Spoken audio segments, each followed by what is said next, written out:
Do it. Hello, guys. Welcome to Inside for Nerds. And last night, after we got done with our 100 Thieves video, we were absolutely flabbergasted. That was about like 5 minutes afterwards, huh? Yeah, straight after. There was a talks about TL picking up someone in the offseason, straight after Worlds, because of the World performance, and because a lot of people were talking about removing Pobelter and Ole. And last night, after we got done, TL welcomed Jensen. That's right, Nikolai Jensen incarnation is now on TL as their starting mid laner. We don't know where Pobelter is. One would assume they might have traded him for Cloud9, and then I'll just jump off a cliff. And then today, after I was on my break, someone told me that CoreJJ is joining TL. Yep. So that means that Both World confirmed. Championship CoreJJ and Jensen semifinalists at Worlds are on TL, with former World Championship Impact winner an Impact and an X-Smithy, the best jungler in North America, is on the team, and you have Double Lift. Did you just say that? Best jungler in North America is just a stretch. Kinda. He's No. okay. Top 3 jungler. Okay, I'll give you that. And then you have Double Lift, who is arguably, if Bang comes, probably the second best ADC. So, what did you think about CoreJJ and Jensen joining TL? Did you just say Bang? If Bang does come over, Why are they replacing Double Lift? He's no. not If Bang comes to the league, then Oh, Double Lift arguably to be the second best. I mean, that's all dependent on how well Bang functions in NA, regardless. That's true, but we saw Piglet come over and just be completely dominant too. For the thing about it is the lack of ability to talk to each other is definitely going to be a big thing. So I don't want to say that, but I think the biggest portion of what I think about TL is I don't see them losing. Honestly, I mean, CoreJJ and Double Lift, like Ruler lacked the aggression part, but I think that like Ruler is like a type of version of Double Lift just for Korea. All Ruler really lacked was aggression, but CoreJJ and Ruler were a stable bot lane, so you combine stable with aggression. Now you can do both playstyles actually, and I think that the Samsung Galaxy bot lane lacked a different identity at a certain point. They really couldn't flex each other. You know, you have to draft them a certain way, but they never lost really. They were always the stable point of Gen G Samsung Galaxy. So, but the big one is Jensen. So how do you think Jensen will function in TL? I mean, it's not really. I don't see any problem with that happening. To be honest, he's just a big. I kill people in mid lane and then roam and stuff. He's one of the only mid laners that we've ever had here that has ever solo killed Korean mid laners. I mean, I don't even know if that's a real stat, but I'm gonna trust you on it because I mean, you put that out there. I'm just, I just maybe. Hey, yeah, I don't know. When I see Jensen there, I don't see them gelling immediately. It did take a while for the Liquid roster they had this year to come together. It took some time. So if they don't gel together at start, give them some time, and I think that they'll be the best team without a doubt. I think they're gonna immediately gel based off the fact that even if they can't function as a team, I think just laning wise they're gonna dominate everybody else. Did you hear that? Maybe it was Double Lift that wanted to change.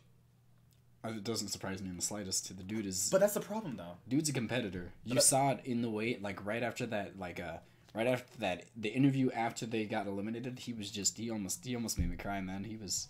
Oh, that made me feel bad too. He is a competitor. Okay, but like in the off season, you can say like, okay, I want a change, because remember how we were talking about like when we were hanging out, we were talking about, okay, so if one team changes something, does this make my dynamic better the next time the situation happens? So he can say, okay, maybe we needed a carry mid laner. Am I supposed to make eye contact with you? Because I'm looking straight at the camera. Because like he could go like, okay, I want to carry mid laner. Okay, so but when that actually is a thing, that can he be the person to be like, okay, I don't want the spotlight on me? Are you asking me about Double Lift? Yeah. I don't think Double Lift has the ability not to be. He's going to take resources. Because, like, in theory, that sounds good to be like, okay, I need someone else to carry the game with me. But, you know, I just don't, in the long term, see it. That it's a good thing. I can see it working out because they honestly only have 2 hard carries on this team now. Because Double Lift is always going to be a hard carry. And essentially what they were doing with Pobelter was distributing...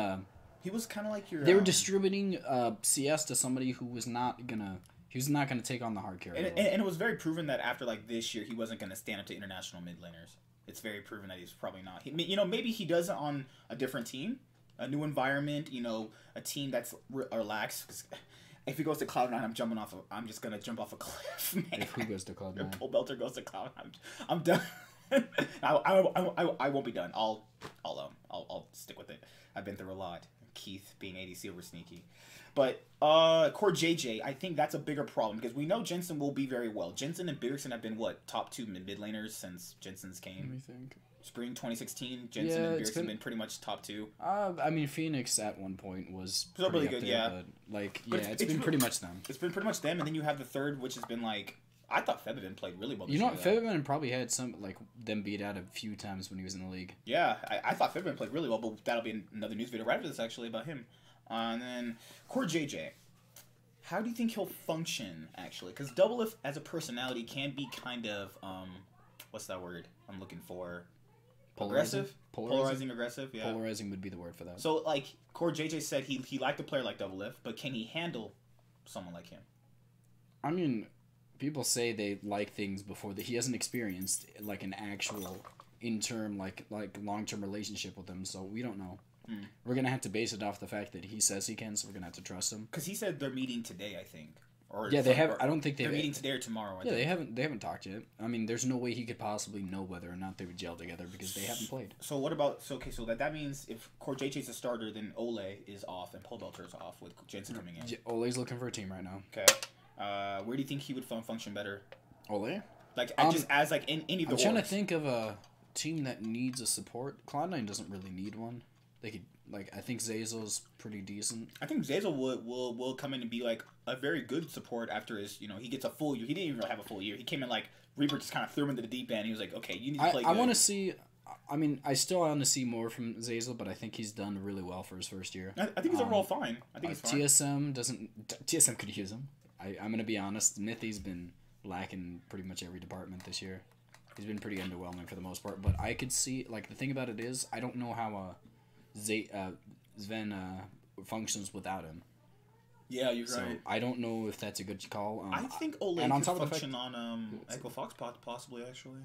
But Smoothie, yeah, though. Smoothie. See, that's the problem. Smoothie didn't play extremely well, but like I think that his highs are high enough to where I wouldn't replace him. What if they reunite Ole and Cody Sun together on a team? Would that'd be a really good ball lane, actually? That'd be a really good 8th place team. That would. True. I mean, but. Yeah, probably. I don't think they're a bad bot lane, but I don't think they're going to compete with the actual bot lanes NA's putting out right now. That's true. So that leaves just Impact and Xmithy being the lone people. Someone mentioned, do you think Viper could eventually take Impact's place if he starts like falling off? Because it was proven that after the offseason, after Worlds, that Steve is willing to make changes. Do you think that Impact's or Xmithy spots can be taken with Viper or the Academy ADCs? No. I don't see Viper. Viper's good on. Honestly, no, he's not just a one trick. Honestly, he's proven himself to be pretty decent in the Academy League on pretty like multiple characters. But... Should they have put should they have put in Viper on? No. In Worlds, no. I don't think he was. I don't think he's at a state where I believe he would take his spot right now, though. So you don't believe that they should have took a chance on him on the meta where he probably functioned the best with those type of champions like Urgot, Aatrox. Like the thing about it is he's never been on a competitive stage. You could take the chance, and you could pretty much essentially tell your starter that you're not worth. Like it essentially breaks. It breaks their mentality. Yeah. Like if you're gonna trust your teammates, trust them throughout the entire year. If you're gonna go that far into it. Yeah, maybe if they had prepped it and told Impact, like how Reaper did the whole Cloud9 thing with the whole Golden Glue and Svenskeren, they already knew what's gonna happen, so they're not like mad about it. Yeah, exactly. If you prep it, that would be just fine. But they can't complain about it after that. Yeah. That's pretty much the news for TL. Of any last words for TL? You said you're gonna have them first in your power rankings, aren't you?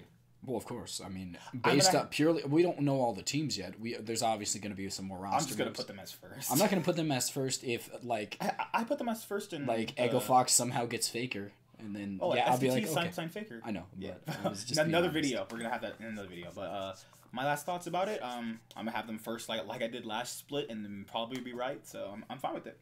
I believe in Jensen. I've been a Jensen fan for years. So Doublelift. I mean, Team Liquid is pretty much like the NA RNG. But now that they have Rookie, not like Rookie. Oh my god! Now they have Jensen. They can be pretty much like a weaker version of like IG. I think.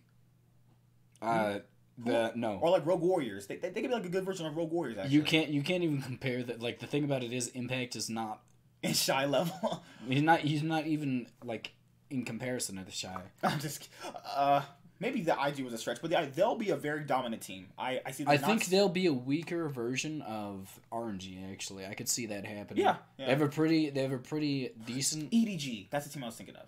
No.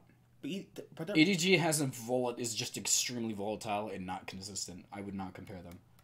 Kinda. They have extremely high highs to where I think they could take anybody on in the world at their best. That's Liquid in general. I'm talking about, but Liquid. I was talking about EDG yeah, right there. yeah. But Liquid, I think, is more comparable to RNG. They rely on their bot lane, but they have a pretty great mid laner, a solid top laner, and a carry jungler who I wouldn't say has been great. Neither one of them were extremely consistent this year, but for the most part, they are. That's pretty much it. I'll see you guys later. Like, comment, subscribe. Most of all, enjoy. This is a new channel. We're gonna be having a lot of videos come out right after this. We got to talk about all the new off-season signings. We're gonna do the troll one next. That troll one is so stupid. I look like I'm like 7 feet tall. That's true. I like this. Yeah, look at that. You're so much shorter than me. Nightwing and JTH signing out.